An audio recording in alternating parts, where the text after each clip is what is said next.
Stand clear. 100% Wild podcast. So for all you listeners, hello and welcome to definitely not your favorite outdoor podcast.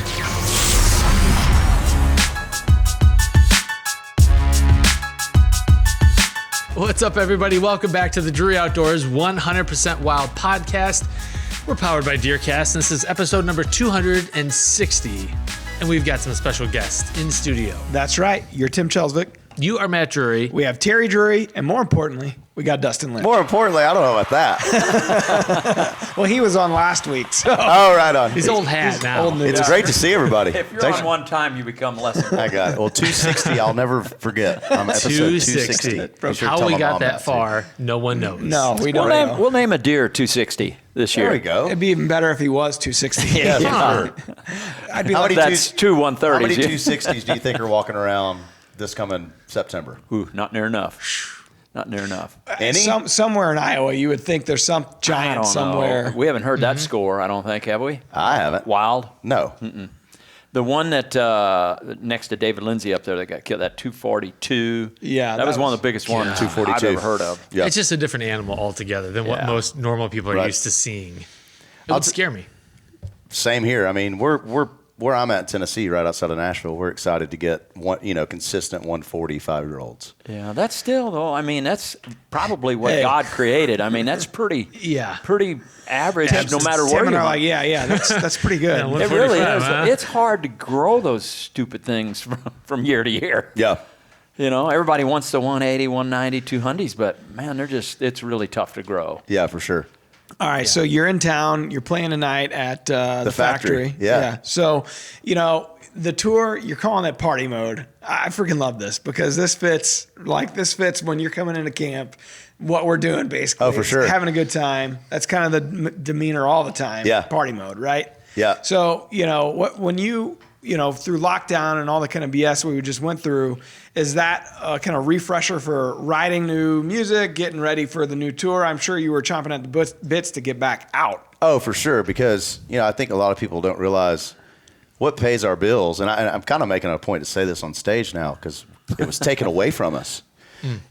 People listening to music on streaming or radio does not pay our bills. It's our fans that show up and pay money to buy a ticket, buy beer, buy T-shirts. That's what keeps a roof over our heads. And my band and my crew right now, we're rolling lean and mean this year with the way fuel prices are on the road, and we've got 28 of us. All in one bus? No, not on one bus, thank God. Toyota Priuses. But there's that's 28 families. Yeah. Wow. We started out in a van and it was all single dudes, but now we're, a lot of my guys are married with kids. Yeah.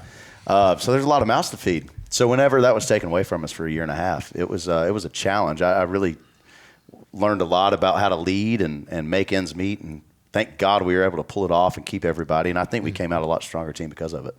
It's funny you say that because when we first met Gary with Rascal Flats, we were flabbergasted at the amount of people and equipment and buses and tractor trailers, and it's quite a company that you run.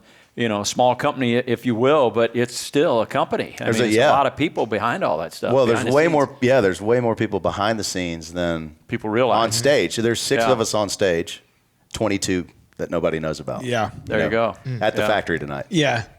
Pretty crazy. Yep. So, all right, as we get into the pod, we have a lot of fun on the podcast and we shoot the shit, and it's pretty easy going. But I'd like to know, how you put up hunting with Wade and Mark every season. Mostly Wade. Yeah. It's funny. I was actually with Wade last night. I was telling you guys before we started. He brought a bunch of my my mounts up that, whenever we have success, either in Texas or Iowa, Missouri, they go to the taxidermist there, and it's not easy to fly commercial with mounts, right? So I have to have Wade collect everything for me, and it's been a couple years since we've rolled through town on the bus, but my bus is full of antlers right now. And awesome. The best thing happened. So I've got a guy that is not a big hunter in the band, and our closet with all of our wardrobes in the back of the bus, and he came out with a shirt that was just too small because we have a bunch of new clothes. We're trying, our second weekend out, so they haven't tried on a lot of stuff that the stylist team told them they should wear. He puts on a shirt that's too small, so he's like, man, come help me find something.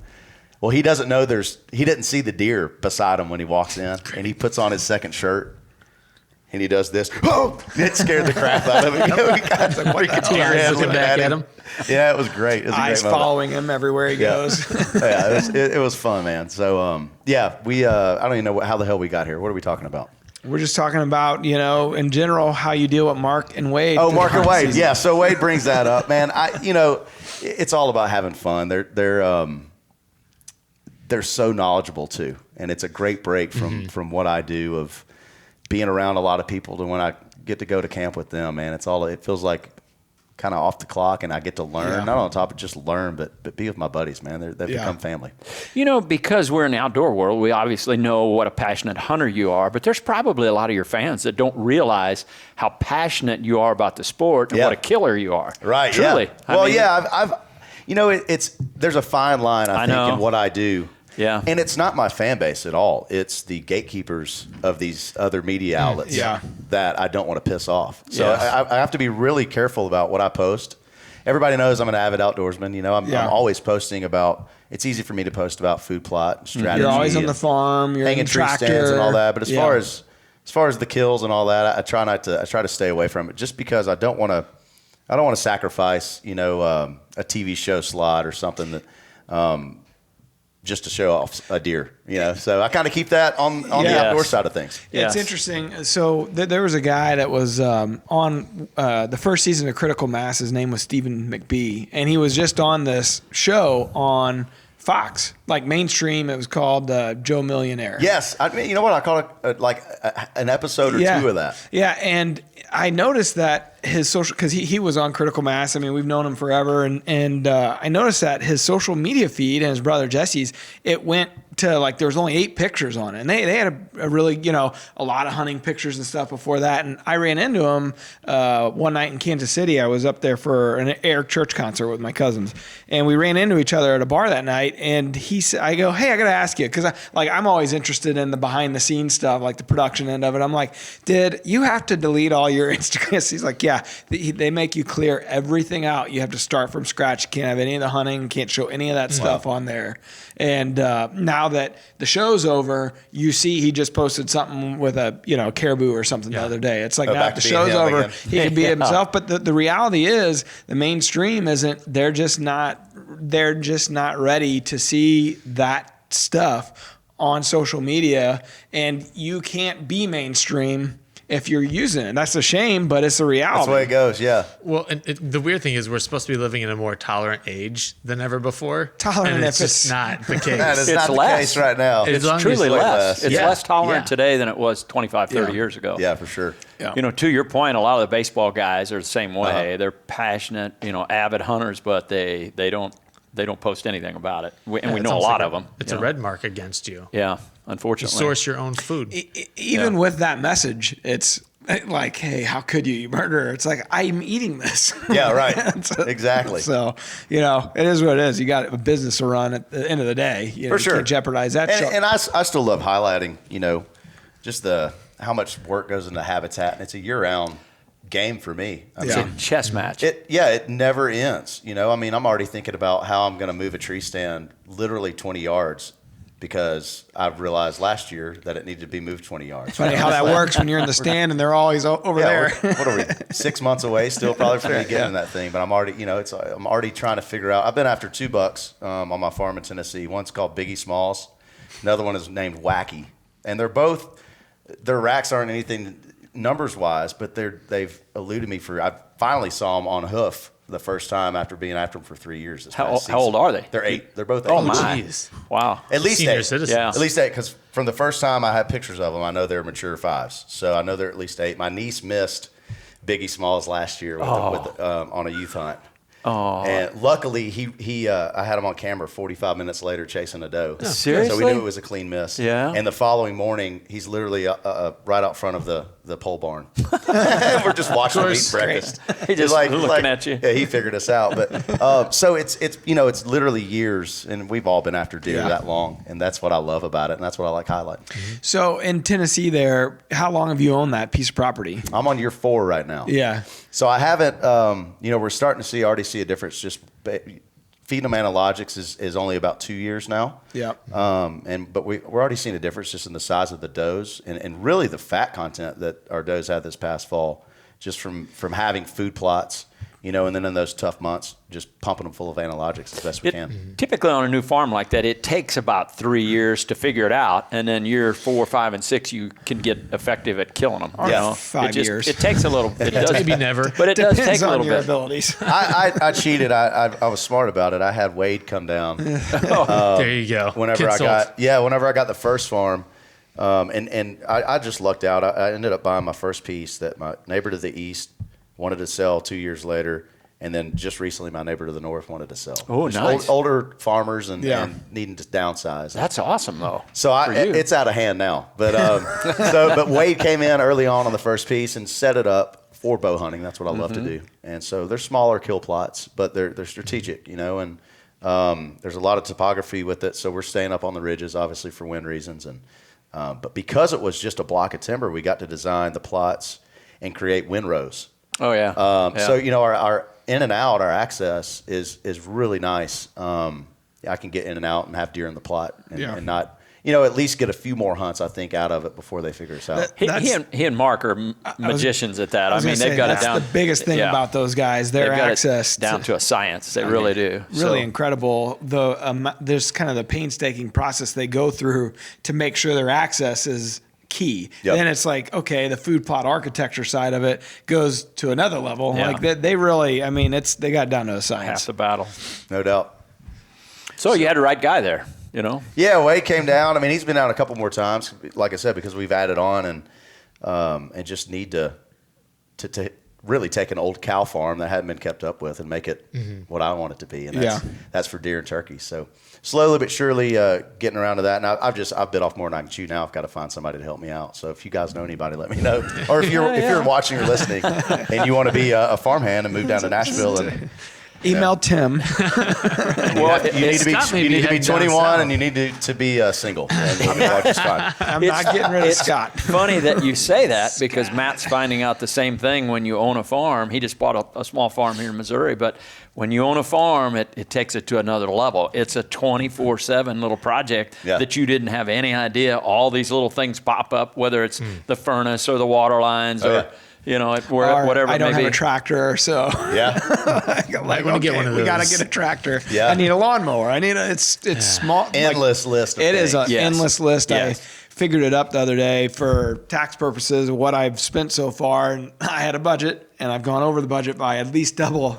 Oh, man. Damn it. That's Boy, not I bad. got a nice place. That's not bad. What are you gonna do? Just But double. Dustin, we haven't even started putting in food plots yet. Oh, wow. That was just to get the house to where my wife and kids would go to it. So, Start finding acorn trees. that's right. Yeah, exactly. Wait on the food plots. That's right. So, That's pretty cool that your neighbors were willing to sell a couple chunks though that joined you. Yeah, well, and I will say the farm to the east, after the first turkey season there, it's just for whatever reason they hung up on that east farm, and it drove me nuts because they would just hammer over there. And so I literally cold called the guy, and I said, hey, just bought a piece next to you. Just wanting to know if you were interested in selling. And Did he know what you did or who you were? No. that's He probably goes- the best. But he showed his hand. Eric he goes, Church fan, huh? He showed his hand. He goes, how'd you know I was wanting to sell? Seriously? I was like, boom, here we go. Blood in the water. But it took over a year and a half to. Oh, no kidding. To negotiate it. Yeah, Finally get it done. His sister got involved, and he was in bad health, but we got it done, and Good.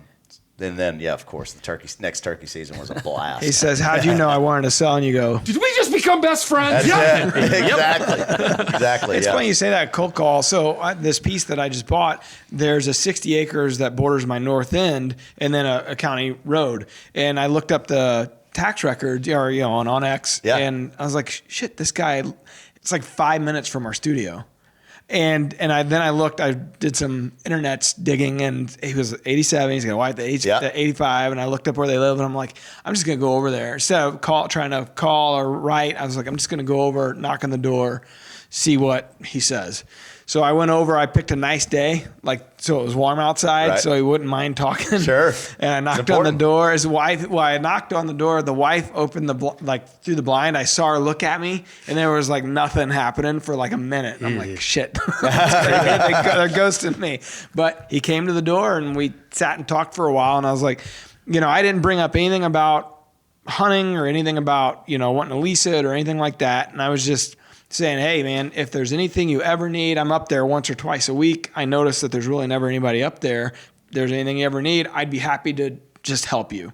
Whether it's keep an eye on it or if something happens up there and you need me to go up there, I'd be happy to help you. He went back in the living room and looked at his wife and goes, okay, this guy ain't real. He's full of shit. Yeah. Well, so I gave him, I was prepared. So I had my card, because I told him, I was like, I work over 5 minutes from here, and on my card, it's got the address, and I had my cell phone number on there. I said, I'm serious. If you ever need anything, don't forget me. I'll help you out. But I said, towards the end, I said, just curious. Would you Are ever selling? No, I didn't, because I can't afford it anyways. I'm tapped out. I said, just curious, would you ever be willing to lease the hunting rights, a turkey hunt or anything like that? He's like, I think the wheels start turning. I see. Here's the other foot. Yeah, and I said, no worries. If not, I would be interested. If you aren't, no big deal. And he goes, no, I think my son hunts it, which he doesn't. There's nobody been there in 10 years. My farmer says so. I say, you know what? Just think about it. If anything ever changes, I'd be happy to have a discussion with you. But regardless, if you need any help there with anything, I'm open to it, whatever you need. So hopefully I haven't got it yet. But to your point, you never know until you ask. That's right. And put it out there. He was as nice as could be. It was, it was a great interaction. Just he wasn't ready at that time. But you never know if the wheel starts spinning and then he talks to his son and who's, 60 something. And the guy's like, no, I don't hunt there. Go for it. For sure. These past few weeks, I've been hitting the roads and to speak on Onyx, just literally trying to find those last few family farms where you can tell just based on the aerial, all right, there's a home, there's the property line. Most likely they're still in charge of the piece behind them. And not that I need the ground because I don't get a lot of time to hunt Tennessee, but I don't really want to pressure my turkeys too hard this year, just because we haven't had it doesn't seem like we've had a good last 2 years of hatch making it to, past the brooding period. We're just getting smoked by predators, I guess. I don't know what's happening. So I went and started driving around and asking for permission, and same thing, make sure it's a nice day. Yeah. Because a lot of these old family farms are older people, and you want to make sure that their bones aren't hurting, and that's right. You can talk on the front lawn for a minute. And I'll tell you, I don't know what my batting average is right now, but it's pretty good. I ended up landing 4 different 100-acre pieces. Nice. No shit. That's really good. And so even if I pick up one bird, it helps me out by that one bird. And one guy that I found, he has a bunch of gardens. He's an old cow farmer, and he hates turkeys because they get in his garden and scratch it up. And he's like, man, I hope you get 2 or 3 of them. I'm just thinking he's going to let me get one, and and that's it. But he's ready for me. Yeah, he's ready for me to go in there get 2 or 3. So I'm like, all right, maybe I can give my farm a little bit of a breather this year, and hopefully get a few more toms through the next season. Man, I've always heard good things about Tennessee and turkeys. Yes. I have as well. Turkey hunting's phenomenal. Good amount of birds. So I don't know if, like you said, if it's predators or what, but I've heard they're easy to work, especially if you got decoys or anything. They come in easy. But the way it lays out where I am, there's a lot of, and where I grew up, I've been hunting turkeys since I was 13. Have you really? Yeah. Bobby Durham. And I just fell in love with it. But we've got those rolling hills. Yeah. So it's easy to get around and kind of figure out what direction they're headed. And you got to be patient sometimes. But once you figure out how to get around and move on them with that natural block, you can get inside their bubble pretty easily. Versus out, Iowa or these flatter big ag places where you're kind of stuck to the creeks, or then you're behind a fan or whatever you do. But so Tennessee, I mean it's a fun state to turkey on there. No doubt. Are you a decent caller? Are you a decent caller? Yeah. Can you call? Yeah. Being infatuated with music and having an ear like you do, is it not crazy the way some of these guys are nowadays? Matt Van Syce and Billy Yargis and some of these callers that are just incredible. It's next level. I thought I was a good caller, and I'd always followed along, even back with Preston Pittman. I mean, the early guys. Yeah. Would follow those Butsky, guys along. Paul. Yeah, would follow those guys to all these little conventions and contests. Yeah, and Walter. I thought I was decent on the mouth call, and then I went out. One of my first TV hunts was with Nate Hosey. Oh, yeah. And whenever I literally had my call in my mouth because I didn't really know who he was at the time or how good he was, and he started calling. I was like, okay. That's been my experience my whole life. Damn, my reed's ripped in this one. I'm not going to be able. Like, I'm good. But I actually had Nate send me some cadences a few weeks back just because I like to mimic. You know, it was like, okay, dude, send me everything. You know, just go out in the backyard and record yourself. Yeah. And just listening to that before season and as I'm driving around in the truck, you know, just trying to copy them and try to remember, you know, you mentioned singing, just all, you know, the key to singing is just those very minute inflections and, you know, the rhythm of things and the cadence of things. And that's what I think those great callers are so good at. They're at another level. I mean, it's just not even right. Attention to detail is what it is. That stuff that Matt Van Sice does is just, it's off the rail. We had him really on is. the podcast a couple weeks ago, and he's just, it's incredible. I think what people don't understand, he's been doing it for like 20, 30 years. Yeah. To stay that competitive and that good for that long, it's crazy. On the level that he's working on, he said that he moved to a different house, and the acoustics were different in his house, and it was changing how he was calling because of just the feedback that he was getting. And his wife was even in on it. Like, she's like, something sounds different with you. And it was affecting his performance at these competitions. Yeah, and you would know this, doing it inside versus stepping outside, the sound just changes drastically. Oh, it's completely like different. It just goes away. You're, man, I know I can call louder than this, but it dissipates, Yeah. you know? And I've always wondered, am I calling too loud? You know, That was a Primos thing back in the day, was you're calling too much and you're calling too loud. They used to say that all the time about different callers. If you sound really good, I don't think it matters. But if you're me, maybe it matters. Last year, I was Same hunting with boat. Aaron Bennett last year, and I can't run a mouth call worth a crap. So I was running a slate call, and I was calling, and I'll never forget it. He looked over after I get done with my cadence. He goes, "You could probably shorten that a little bit next time." I was like, "Okay."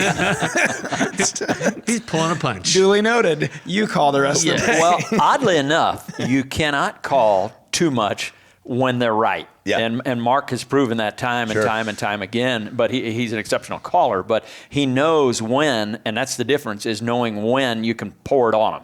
You know, and he'll fire one up that don't even want to work. Yeah. He'll get one fired up, and then he really gets into it. So it's a matter of understanding how a turkey, you know, reacts, and then getting them to answer that call, and then continuing to pour it on them. And it doesn't work like that all the time. You know, oftentimes he'll soft call one. Sure. You know, but he knows how to take their temperature, and Right. and that's, I think, half the battle. That is, and I think it's just recognizing what mood they're in, and, Yeah. and those guys have been around so many turkeys that they know.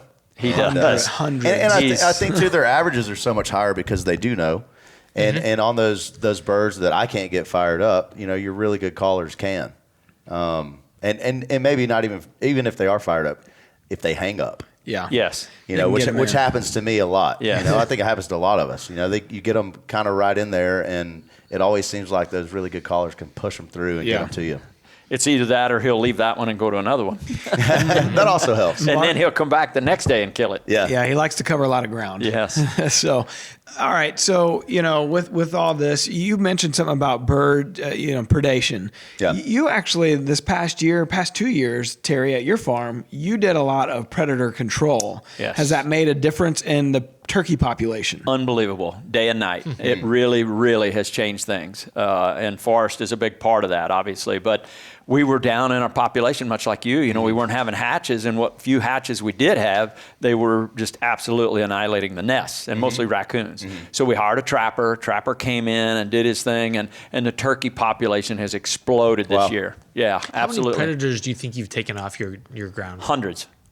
Yeah, literally hundreds. And there's thousands more. Yes. You can't stop it. And you know, Tad Brown, who's an accomplished trapper, and he's been around for many, many decades, he was saying that a coon will travel 25 miles. Like they have not necessarily a home core area, but an area that route. they'll go, Yeah. that they'll do 20 or 25 miles. We had somebody on the podcast, I forget who it was, but they were talking about predators, about coyotes specifically, and how they vacate. If you kill You're just opening up a new spot for another animal to come in. They could travel from anywhere, and they're just coming in. They're traveling so much that you're always going to have problems with coyotes. Oddly enough, that you say that, Forrest killed a big male coyote there on the farm, and then like a few weeks later or a week later, he killed another male, and then he just recently killed another male. So these males just continue pouring in there. So I don't know if he's going to. We were trying to shoot a female or two to reduce the population, but he's been shooting males. Was that Dr. Chamberlain maybe that said that? Yeah, probably. Because his whole thesis was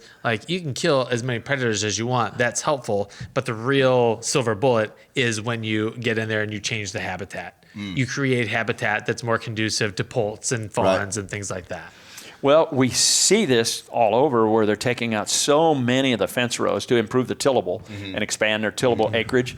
But man, so much of that nesting habitat has disappeared in northern Missouri and southern Iowa and Illinois and many other states. And I understand it. I mean, if they pay top dollar for a piece of property, they're wanting to farm every square inch of it. Sure. But boy, it has an adverse effect when it comes to nesting. So many for whether it be quail or pheasants or turkey or whatever it might be. Yeah. I'm personally dealing with.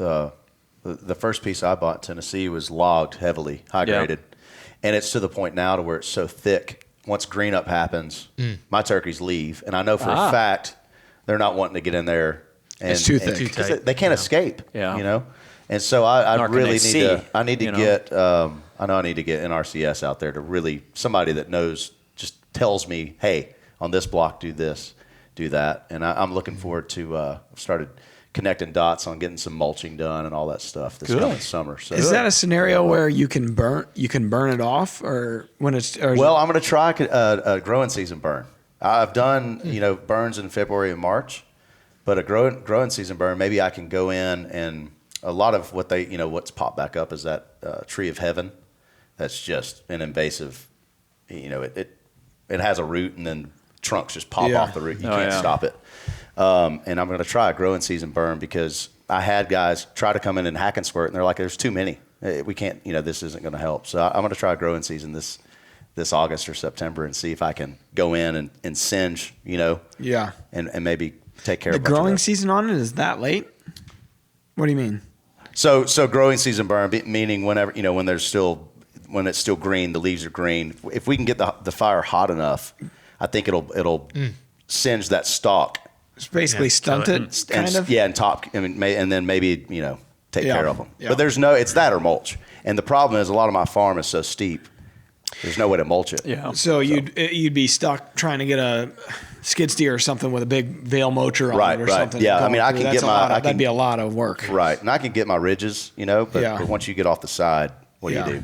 Yeah. So let's talk a little bit about touring. His tour. Well, you want to? Dustin? I can do that. What's up next? Day. So we're out all year. The Party Mo tour you mentioned is something we've been working hard on since December. Believe it or not, it started with music and getting back to touring.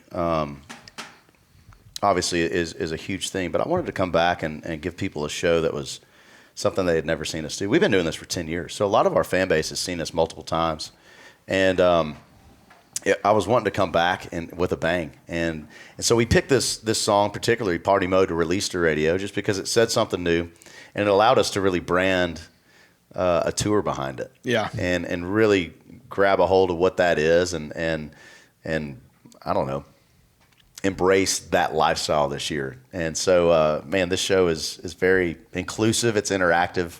You guys will see tonight. I'm excited y'all are coming. Thank you.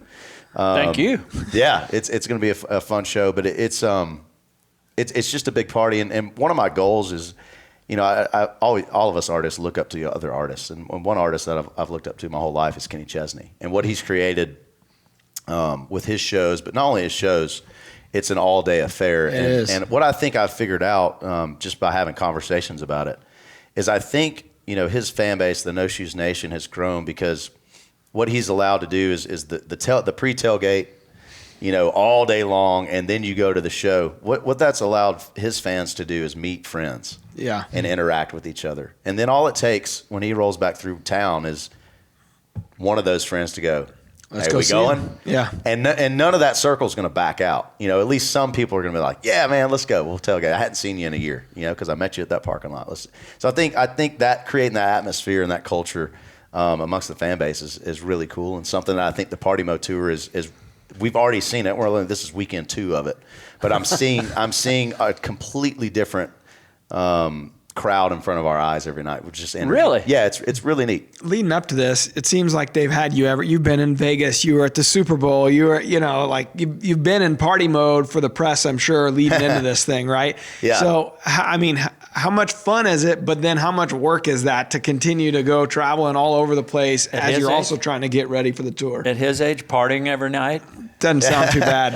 Well, I know it's not every night, but yeah, we've hit a lot of cool marks. I mean, we hit a Mardi Gras in there. We've hit a lot of cool things just to kind of keep the theme going.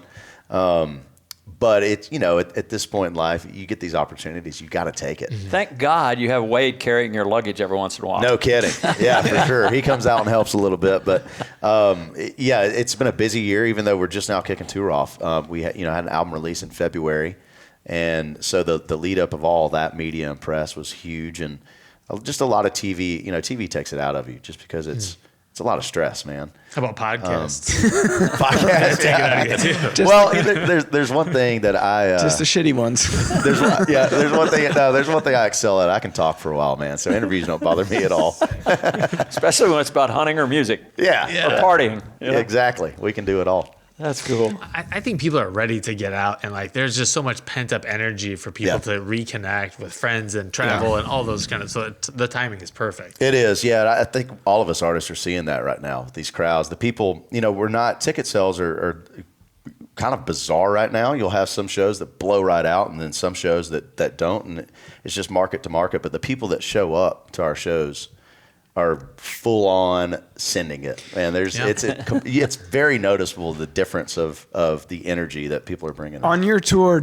I know you played last night, Thursday night in Iowa, tonight Friday night. Do you have weekday nights? I mean, Thursday nights pretty much you could make it a weekend and then you just take off work Friday. Do you purposely try to stick to the weekend area so that people want to get into party mode? I mean, is that part of it? For except the summer months. Summer months get a little wacky. We'll have county fairs, and state fairs, and so you build a handful of those, and you find yourself playing a Wednesday and a Monday, and but it's a fair, so it's a different animal. Yeah. The Party Mode Tour is pretty much venues like tonight, the Factory, which is specifically a music venue. We're doing some auditoriums. When May and June hit, we'll go outside and do smaller amphitheaters. Yeah. So it's lending itself more to people who are coming to watch music. It's not they're there to ride some rides and then go see somebody sing. Yeah. One of the things that's been driving my desire to go see concerts is I just got reminded of people's mortality a little bit over the past couple of years.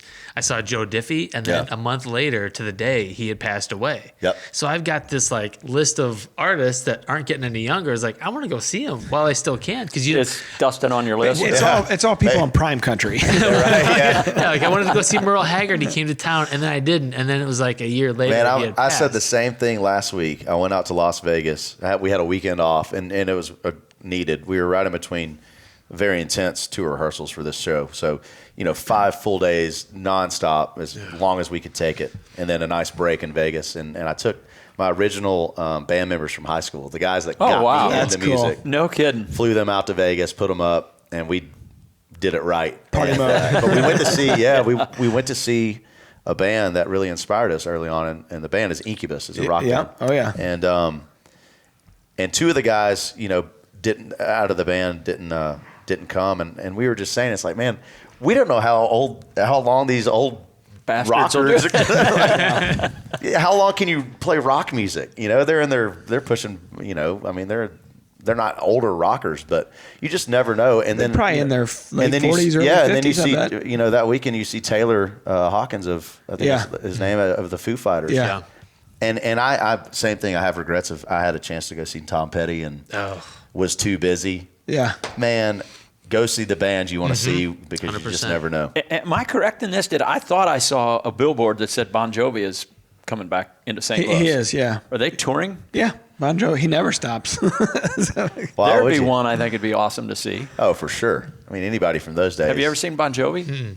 Wouldn't that be cool? Tim's more of a prime country guy, I'm telling you. Yeah, I like it. Merle Whalen, those guys, Clint Black. Yeah. Yeah. Same here, man. I love all that stuff. Tracy Lawrence. Oh, yeah. So I was going to ask you about that. What was that like? So you collaborated with him on Texas Tornado. Yeah. So like, you got the call? Like, how does that Got the call. I didn't expect him to be sitting, across the glass in the studio when I was singing it. You talk about nervous. Freaking Tracy Lawrence he's behind the board, and of course he's producing the album. And but luckily that song, and I've played so many honky tonks and so many cover bands. Mm-hmm. I'd sang all of his stuff for years, a decade. Yeah. So it was like, dude, I've done this 100,000 times for $5 in a pickle jar. Because I did like 2 passes. It's like, damn, you sing this good. It's like, man, I didn't even have to practice. Like, I've been doing this for forever. So that made it easier. But that was a really cool moment. I actually did an interview not long ago, and they were asking about collaborations, and that's one I mentioned as one of my coolest because he's my hero growing up. I mean, and I've gotten to become good buds with him. We've done a lot of charity work together. Does he hunt too? Yeah, he does. I was at his concert, and his fiddle player was out selling CDs in the stands, and he had like a Bowtack hat on or something. So his name's Joe, and oh my God, what a full circle moment right here. So one of the permission farms I got, I'm just driving around trying to find farms, and one of the permission farms I got, the farmer took me out, just showed me the ropes, and he goes, man, if you go to my neighbor here, he goes, he's a peculiar guy, but if you tell him that I'm going to let you hunt, he may let you hunt. So I pulled over there, and old man comes out and lights up a cigarette and sits down, and he's trying to fill me out before he gives me permission, So he goes, you look familiar. And I said, well, you heard of the Grand Ole Opry? I'm just going to pour it on him. Yeah. He goes, matter of fact, I have. Do you know Tracy Lawrence? And I said, yes, sir. I'm actually friends with him. And he goes, well, his fiddle player, Joe, lives up the street. No kidding. And he's a big hunter. And he's a big bow hunter, Joe is. Okay. So every time we play a show, we're always talking bow hunting. That's cool. Yeah. So cool. Funny you bring him up. He is touring with Tracy Bird, or Tracy Bird's touring with him down at the lake. Are they? It's like the day before Perry and Marissa's wedding. The resurgence of 90s country this past 2 years. Yeah. Like, you see a lot of the big mainstream festivals picking up these 90s guys. Because Travis Tritt. Yeah. They're making a killing now because for whatever reason, it's cool to like 90s country again. And those guys are getting booked at these mainstream festivals. Because it's awesome. It is awesome. It is awesome. I got to see the first show back. Wade and I were doing the Grand Slam last year. I was trying to, I went touring. I'm like, Wade, this is my year. Let's go try to get me a Grand Slam. So we hit it off on that journey. And our last stop was Merriam's in Nebraska. And we were successful and had an extra night to kill in Omaha. And literally typed in my phone, what's happening in Omaha tonight? And Tracy Lawrence and Clay Walker were down the street. Oh, cool. Clay Walker might be. I think he's one that's with that Tracy Bird thing down at Camden. It's an awesome show. Anyways, that's the first concert we got to see. Was T-Bird there? Was Tracy Bird? No, it was just Clay and Tracy. Yeah. But that's the first show I got to see since, March of 2020 when the world lockdown was that show, man. It was so cool to see live music again. Were you a Tracy Bird fan? Oh, yeah. Big time. Yeah. Absolutely. He's got a tremendous voice. Yeah, first show back I saw was Chris Stapleton. Yeah. Wow, man. He puts Talk about tremendous voice. He doesn't. He doesn't. It's not a show, but the songs and the voice is he just makes incredible. You feel something. Yeah, it's incredible. We watch it from time to time. That thing that he did with Justin Timberlake. That video, Say Something. Oh my God! I was one take video. Yeah, I was in the crowd. I think it was the CMA Awards when he and Justin did. Tennessee Whiskey. Yeah, right? Yeah. And what talent! That was the first time I'd really heard him. I'm like, holy shit, this guy's unbelievable. Obviously, a lot of people knew that was going to happen. I didn't know it was going to happen. And they came out and sang that song, and, man, you could just feel the magic in the room of like, oh, my God, we're literally witnessing history. Because at the time, I would have been a Stapleton fan from his bluegrass days, and I would follow him around at different things with the jumpers and everything. And he came out and sang that song, and it was like the next day, I think he had sold 100,000 albums. It was like instant, like what you hope for when you have a big TV moment. All the bandwagoners like me, like, man, this guy's awesome. Yeah. Look who I discovered. If you team up with Justin Timberlake, I'm pretty sure it'll do well. Well, yeah, you can't really go wrong there. But how that collab came to be is Timberlake wanted to. He was having a birthday party at one of his places out west. Yeah. And Stapleton ended up. Trace got Stapleton, right? Do you know Trace? I've met him before. I don't know him well, but I think originally they had asked for Jamie Johnson, and he wasn't available. So So somebody had steered him at the agency. Well, try this guy Stapleton. Yeah. And Stapleton came out and played the campfire or whatever he was having for his birthday. Oh, and wow. They hit it off. And that's how that moment happened. Trace is his like childhood best friend from Memphis, and back when he was in sync and in NSYNC, he was out there in LA with him and all this time. He was traveling along. Well, JP Morris, Johnny's son, I guess he had maybe a stepsister or half. I forget the connection, but JP was out there in LA, visiting his sister or whatever. And this is a long time ago. And he said he saw a guy with a Bass Pro hat on. So he introduced himself. He just kind of said, "Hey, you a fan of Bass Pro or whatever?" And it was Trace, who was best friends with Justin. He was his tour man. He's a manager for him for a while or whatever. And they became good friends. And now Kid Rock and all those guys like Hank Williams Jr., like Johnny and JP, know every country guy. Anybody that's a fan of hunting or fishing or anything, they seem to be tied into. But that connection was Justin's grandpa and Trace's grandpa both were running bloodhounds, wow. Famous bloodhounds, winning, contests and this and that with them. And they were childhood best friends. And that's how Justin and Trace became best friends. But when I mentioned I knew a guy in Tennessee that has unbelievable turkey hunting, that's who it was. It was Gotcha. Trace. Okay. Yeah. So that's wild, man. It's amazing what brings people together. Yeah. And I still think that the reason, Mark and I got connected, just being mutual fans of each other, and I guess, and he invited me to come deer hunting with him, and I remember pulling the bus up. We got there in the middle of the night, and I look outside, and I woke up and there's snow everywhere in the driveway, and I see Mark out there doing something. And as I pulled the curtain up, I'm like, "Holy crap! There's freaking Mark Drury. What am I doing here?" But we started talking over a cup of coffee, man, and it was me having some knowledge about the older turkey guys, and like Preston, Preston, yeah, man. It's I've I don't know, just the weight of those guys and that lineage of people in this industry, of obviously you guys making it what it is and bringing it to the masses like this is just so cool. And you just never know those connections, man, like that. Well, we talk about when it happens, Butsky and Skeet Thomas and Joe Drake and Eddie Salter and Ray and they're just a litany of those old callers. Salter is one of my favorite follows right now on Instagram. Eddie? Oh, yeah. I think he's a character, man. He's awesome, man. He's got some great memes. He's a really, really good friend of ours. I mean, we love Eddie. Yeah. Love Eddie Salter. He's a good person. I burnt those HS videos up. Did you really? Those I guess they were DVDs. Eddie Salter says. Or whatever. Didn't you guys hunt? Didn't you guys hunt with him? And he came in and hunted with us. It was Eddie and I against Mark and Matt Moret. That's right. Yeah. And they kicked our ass. They spanked us. They spanked us. Almost wasn't fair. Eddie's a good guy, though. Dustin had a deep cut when you were coming in the building today. You said first time in. What's up? That's one of our first videos. Actually, did you know that?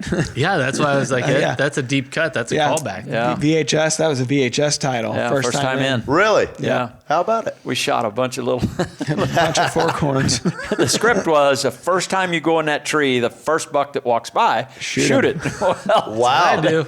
There was a lot of small ones walking by back Don't then. lie, that was all you had. That was tastes good. We were managing. Back then, the cover bucks were deer that, nobody shoots anymore. It was all young, young 2 and 3-year-olds, were our cover bucks. Yeah. Gotta start somewhere. And damn proud of them. But that was 35 years ago, so we really didn't know a hell of a lot back then, to be quite honest. Yeah, I mean, it still amazes me. Like, I nerd out on YouTube channels just constantly because there's so much information out there now. And none of that was available back in the day. Right. There was a few television shows. The only one I can really remember that wasn't a hunting show was Babe Winkleman. Had a fishing show that I was enthralled with Babe. And mostly because his delivery, his cadence, his voice, he was just real smooth and all that. But there wasn't any hunting shows. Mossy Oak and Realtree and Primos, kind of started the VHS days. That's where the first videos came out, and we followed suit. I still miss the old TNN. Yes. On the weekends. Yeah. I was at an event in Minnesota, and Babe showed up, and he was friends with the guy running it. And there was a little bar that we all everybody that came in to attend, we went to the bar that night and we're hanging out, and he karaoke'd like the whole freaking night. Oh, it's awesome. It was awesome. It was awesome. I got a picture of me and Babe together. He's all sweaty. And they're legends, right? Yeah, for sure. You know? So Well, we went to the Bass Pro Fishing Fair, which was their 50th anniversary here last weekend. Yeah. And it was Jimmy Houston, Bill Dance, Hank Parker, Roland Martin. You know, Johnny really supports a lot of these old-time fishermen that kind of brought that sport and made it popular and television. They're and all his that friends, stuff. They're his buddies, his fishing buddies. And they were all there supporting it, which I thought was phenomenal. Legends, I thought it was awesome. man. All That's legends. Mount Rushmore right there in Yeah. my childhood. Every one of them was there. Speaking of old guys, I brought something for everybody today. okay. What we got? It's a callback to last episode. We did a little internet research. So Terry brought up that there's a Chewy Werthers original, and I said he was full of shit. Sure enough, there's a Chewy Werthers Oh, there original. definitely is. One of my favorite parts of that last show was Matt saying, "There's a Chewy Werthers," and Terry just goes, "Ha ha!" Like, I gotcha. I love Werthers, man. You know, this is the best candy if you ever get a cough during deer season. Werthers. Werthers. Not the Chewy one. The actual. Just you throw it in there. It's like you a don't have to worry lozenge. about coughing in the tree stand. My mom loves these. I might give that to my mother. We got a whole bag. I was here. just, before we went on air, Spare I was no Put them in expense. my office. I was telling Dustin that we celebrated Mom's 89th birthday That's right. yesterday. We took her out to dinner last night. And, Happy birthday. and she's having a knee replacement here in a few days, but she's dying to get back into deer woods. That's all she cares about is going love it. deer hunting. Yeah, she wants to kill a buck really bad. Well, she'll be if Yeah. she's having a replacement next week. She should be. We think so. We hope, as you know, physical therapy and all that jazz. But she's a fighter and a kicker and a love it. scratcher. She's willing to get back out there. She's dying to get back out there and kill a buck. That's awesome. She killed 3 does last year. All right, I know we're taking Dustin up here. Before we let you go, we're going to do a couple things of business here. We call it the Real Wild Clip of the Week. This is something we're doing on Instagram. So we got something that was sent to us by a mutual friend, Mike Engelmeyer. This is his kid. Go ahead, Joe, and roll the footage. Oh wow. This is a homemade guitar that the kid made. He's got an antler shed. and He's playing about to- slide guitar with an antler. I've never seen this. He's like a Leroy Parnell. How about that? Yeah. The kid made the guitar. That's Inky's son? Yeah, that's Ingy's young I'll be son. damned. Made the guitar. The dog's not impressed. He's probably wanting the shed. Did the dog help find the shed too? Probably so. Probably so. Yeah, I think you're right. Yeah, because it's a shed dog. It's got so much going on. You got patriotism. That's pretty you got cool. guitar, That is really cool. That's the pretty dog. cool. I bet Nugent steals that idea. So Tim tried it out. He said, "You know what? It's not as easy as it looks." I tried said, making a didn't think G it looked chord with easy. an antler in my hand. It's impossible. Yeah. Can't do it. Do you play guitar? Kind of. I started during COVID. There you go. So Do you I have had it here I at the had time. studio? Do you have Oh it my here? gosh. Does Matt set you up for this? No. Matt doesn't want me to play. He's been dying to play Seminole Wind Tim, on the podcast. And I would keep give refusing anything to let hear him. you. See, Just Can he He sing? wanted, Here's- to do, No, he wanted but to I do it tried. last week, and I said, absolutely not. I go, if you do this, Terry's going to make fun of you to the end of time. And Matt's- don't let him fool you. This is a no. this I is a wanna hear it. ruse. I want to hear it, Tim. Matt's afraid I'm gonna fly out of this nest. So what's and your go-to karaoke song? Seminole don't- Wind, based well, on what I hear. I do love Seminole Wind. Okay. What's your go-to karaoke song? Is that it? I've never done Look, karaoke. Joe's got gosh. it right there. Oh, look at him. Like he didn't just bring his guitar in from home. I brought this for Dustin to sign, for the record. Okay, I can do that. Matt is specifically said you will not sing or play on the podcast. Well, go ahead. We're all in now. Okay, act like it's a thing. We'll Hey, get that later. what's Joe. your go-to karaoke song? We had a Oh, karaoke I know tonight. what his is. Mine used to be Neon Moon with Nice. Brooks and Dunn. That song made a resurgence this year. Yeah, I know. Yeah, I like all Alan Jackson stuff. Yeah. Matt, what about I'm you? a big Charlie Pride fan too. Charlie, yeah. Yeah. I can't sing worth a shit. So Well, what's your go-to song? It'd be like "Fight for Your Right to Party" from Beastie Boys. Nice. yeah. I love And then it. I let my wife Miranda do the rapping part. There we go. What was yours? Man, if I've had enough beer, I'll usually go I'll do a rap song. I'll do like some Dr. Dre or something. Get out. Yeah, I'll do I Still sing country Dre day. music for a living, so Were I'll you do ever- something I'm not used to doing. Were you ever a big Nelly fan? Yes, big time. Man, he kidding me? That's like he turned that whole Must be world the money. upside. Yeah. you know, Country Grammar was the first Yes. song I heard writing with a buddy that was not, riding with someone else that wasn't a parent. Like Yeah. my oldest friend got his first, that wasn't a parent. S10, and that song came out. That we came thought out we were the coolest my things on it. freshman year of college, and that's all you heard. And I went to school in Springfield, Missouri, at Missouri State, and so like a St. Louis guy, and the Rams then were like they went to the Super Bowl that year, so it was like, oh man, we're from St. Louis and we're proud. And Nelly was a huge Rams fan and a huge Cardinal fan. He's still a big Cardinal fan. I got a picture. I was at a Blues game with Miranda, and we were at the time. Kelly Chase was big Blues guy, was the announcer, and so he's a huge Hunter, former Blue. And we were down in the bottom part. They had a bar, like a VIP bar area, and we got lucky enough. Kelly invited us into it, and Nelly's there, and I'm like, hey, let's get a picture of freaking Nelly. Like this is our childhood here, this picture, he could not look more uninterested to meet two more white people. Rednecks. Yeah, I was like, it's amazing what he's still doing. He's still having huge hits. Absolutely. He writes a lot with a lot of Nashville songwriters. Yeah. Does he really? Yeah, he spends a lot of time in Nashville writing. I'll be darned. And I've got some close buddies that have written with him, man, and nothing but great things to say about the guy. His style was just so different, At the time, it appealed to a lot of people, and they did say he rolls with a pretty big posse. He rolled into. I couldn't imagine. Like if I roll into write this particular house we're talking about where we write, it's me. And I'm here, guys. Nelly rolled in with like 5 girls and 3 other dudes. Jeez. It's like, what do? They just hang out and he works. Hang out. Like, that's awesome. They're in party mode while he's emotional support. he's working to make sure they have a fun time. Or sticky boogers, one or the other. Yeah, well, hey, what you gonna do? That's right. I love it. What if we do this? What if we play out the show to Seminole Wind? Okay. Only if Dustin promises to sing along with me. Oh my God! How about you play it? He sings it. Where's the karaoke teleprompter? I don't know if I really know all these words. All right. So last piece of business, we got to get to a question of the day, right? At least. Let's do it. All right. So the question of the day is probably brought to you by Cold Steel, professional blades for real hunters. And we got Nate from New York. Hey, guys. This is Nate Williams. I live out in central New York, right near Cooperstown, actually. Oh, wow. So my question is, we all see, the perks of being a leading face in the hunting industry, the outdoor shows, but what are some of the burdens that you guys face during the season or on a daily basis? I think this question goes probably both ways. It's more applicable to somebody that actually has notoriety like you versus us. Before I answer that, I would like to say that Cooperstown, we didn't realize it. We went up there for Jim told me he got nominated into the Hall of Fame, so we went up to watch the Hall of Fame induction. Coolest moment But of my we life. didn't realize that Cooperstown was about 10 or 15 minutes from where we turkey hunted for years. It's the tip of the Catskill Mountains up there, and it's the most beautiful, beautiful country. One of the most beautiful places I'd ever been to, that Middleburg and Cobleskill and Schenectady and I think Schoharie County, and it's just a gorgeous area. Pretty place. Unfortunately, the turkeys, they're benches. So you go up to bench 1, and a turkey might be on bench 2. So you get to bench 2, he's either back down on bench 1 or he's back up on bench 3. And it's a chess match trying to hunt them Basically, out there. you never catch up to them. You never catch them, yeah. A lot of hiking. We had a buddy that lived there in Springfield, Mass. that we used to hunt there with all the time. Randy Panic. I just want to tell that gentleman that area is absolutely gorgeous, and what a place to grow up next to Cooperstown there. Pretty lucky man.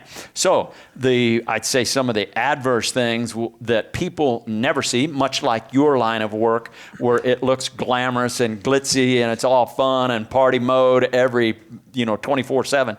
It's not like that. There's a lot of things that, especially owning a farm, whether it's trying to fix the chain on the corn planter or fix, we couldn't get the skid steer started. We found out that it was a wire that was loose on the starter. We had to go buy batteries for the Komatsu, the excavator, and for the skid steer. We couldn't get any of the equipment this winter wouldn't start. We had fuel issues. I had to get a different fuel tank. We were changing fuel filters. I bought 6 different fuel pumps for the Cabela's tractor. Terry's selling it. It was endless. That's the tractor I get. The part they don't see is endless. And it's just like any other farmer or any other person that owns a farm or whatever you're trying to do around your house. It might be your lawnmower, it might be your weed eater, it might be the electric cords, but it's an endless 24/7 job that, and we love doing it. We obviously enjoy doing it or we wouldn't be doing it. But it's a job. There's a lot to it that you don't see. Trying to say, okay, now tomorrow I'm going to run out there and kill a big buck out of that one stand.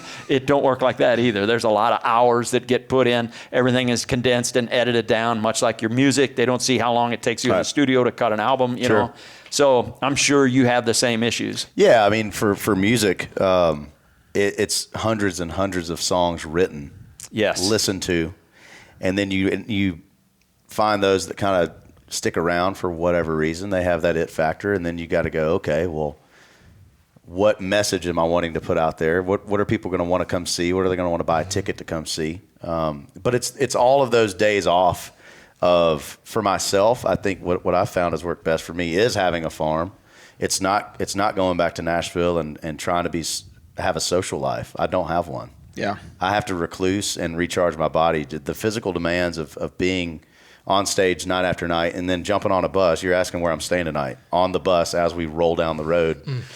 Bouncing around. Yeah. Man, I get back Great to Nashville night's sleep. after 5 days of that, and it's time for me just to be away from people, but not only away from people. You know, my band gets to go and be with their families and veg out. I've got to figure out. Okay, well, I've got to write the next album, so I've got 2 days to be at home and try to get creative and do that. You know, how we tour in country music is pretty much year round. So I'm constantly trying to be creative on those couple days off, either recluse or going into the studio and write.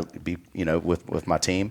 And then right back on the bus. So it is a lot of, I think people see us on stage and see all the fun and the party, and it's awesome. But the hours and the amount of unfulfilling songs that we think are good the day we write them, and the next day you're going, man, I should quit. I mean, literally, I've gotten a lot more efficient. It used to be the professional songwriter writes 200-ish songs a year, and the good ones have 1 hit a year. Oh my! 2 hits a year. Wow. I've lucked out and gotten efficient. I record outside songs. You pretty much have to, because there's so many great songs out there that other people are writing that do that. But I'm writing 50 to 100 songs a year, and every other year I may have a hit. Is Cole Swindle singing one of your songs? He is, yeah. And a fun story about that song. I'm actually did a little post today about it. His album Stereotype came out today, and Cole recorded a song of mine called I'm Gonna Let Her. And the coolest thing about that song for me is Cole Swindell singing it, and I'm a huge fan of him. Yeah. But it was the first co-write I had done when the world shut down, and no one knew what was happening. So we started writing via Zoom. Oh, no way. That was the first song that I wrote over a Zoom. And it goes on to be, I mean, he killed this recording, and just a huge song. And I'm so happy to have it out there now. So a follow-up question with this. How hard is it to decide, because I didn't know you did that. Like, how hard is it to decide, hey, I'm not going to keep this song's a hit, but I'm not going to keep it for me? Well, he had called me up. He didn't realize I was a writer on it until it was time to go in and record it. He called me up like, man, I had no idea this was your song. Are you cool if I record it? And I was like, yeah. The reason I let it go is because, I've got Cowboys and Angels in my show, which is a nice, super emotional, kind of slower moment. We have Mama's House out at the same time, which is a very, a little bit heavier song. And just putting out another ballad like that didn't make sense for me. And I didn't want it just to disappear. So I put it out there on the market essentially. And my publishers, they go and they see who's going to go in and record and pitch them songs like, hey, maybe you'd like this. And Cole liked what he heard and went in and recorded it. That's awesome. Yeah. That's we're sitting here going, okay, now we're finding out. You're talking about your publisher and the writing and people. There's a lot to the backstory. We take it for granted because we can hear any song anytime when we want to. But much like the hunting industry, there's a lot more to it than meets the eye. Much like the studio, you've got guys and girls all over the place in here making this happen. And the end product is what people enjoy. But absolutely, a lot of key players to that.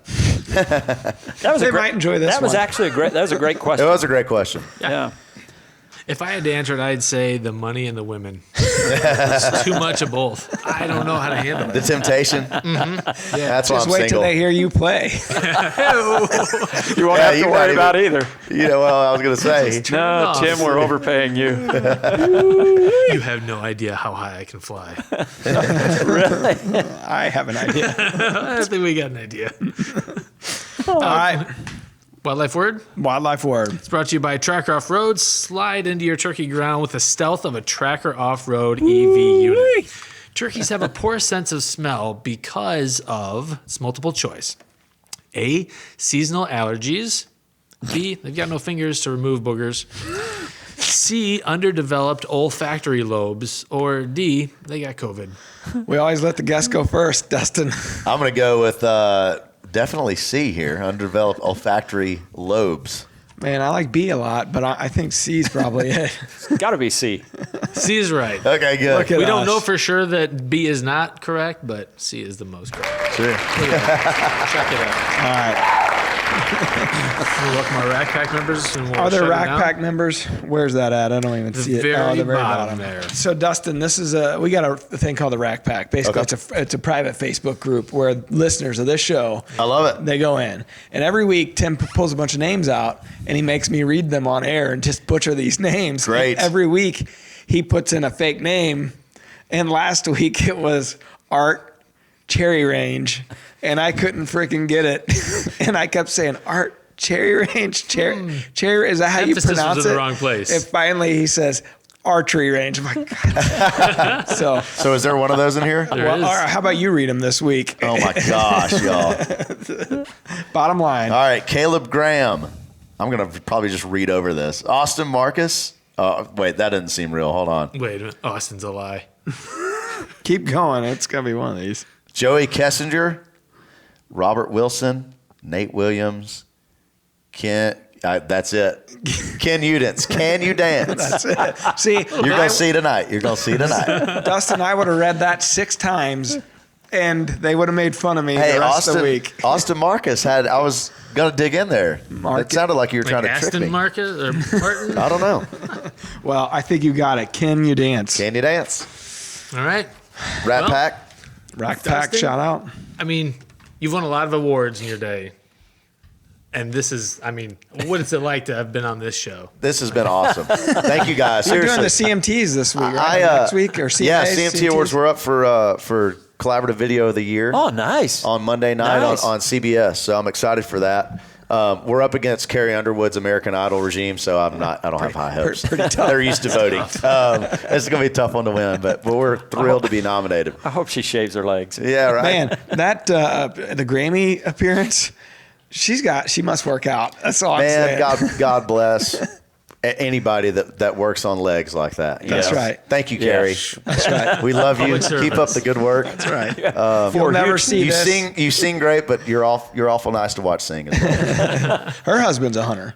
Yeah, Mike, he's a good buddy, man. Is he? Yeah, he's got a great spot in Kentucky. Yeah. That's cool. Yep. That's cool. What up, Mike? All right. All right. Shut it Tim, down. shut her down, and this will shut her down. Ever since the days of old, man would search for wealth untold. Yeah, dude. Dig for silver and for gold, and leave the empty hole. Dude, for just starting, this is great. Way It's down pretty good. South of the Everglades, where the black water rolls and the sawgrass sways. I mean, if we drink 6 beers, it would sound pretty good. That's right. R10. Campfire. There we go. Way to go, brother. Good, Tim. Thank you. That's great, man. Yeah, I'm impressed. That was Let it awesome. rip. Thank you. Now you This got could it in. be this could be on every podcast. No. Oh. Can we finally It's put a it to bed? standard. I'm impressed. It's great. Yeah, I am Thank too. you. That was good. Fine. All right. good. On that note, literally, Shut her down. we better shut her down. Thanks, everybody. Cheers, guys. Thanks, everybody. Till next Thanks, time. buddy. Hey, Peace thank you. out. guys. Appreciate you, That was brother. fun. Thank y'all. Thank you.